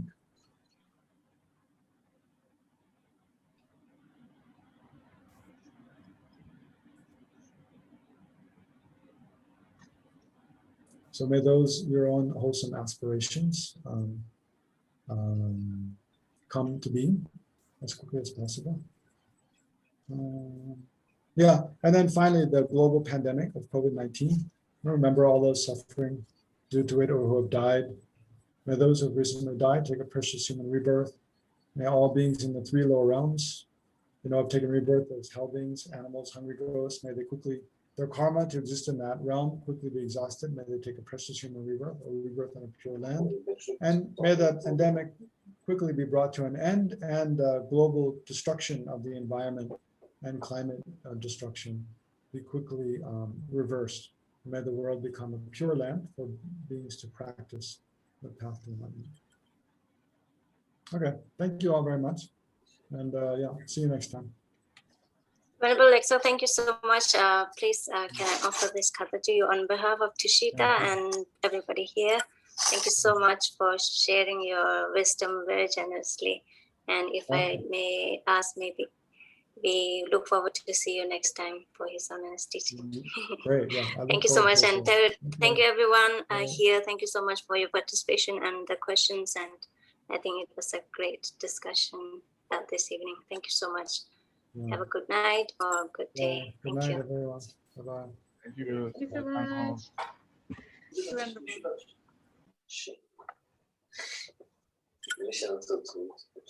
Hah? 10 minutos.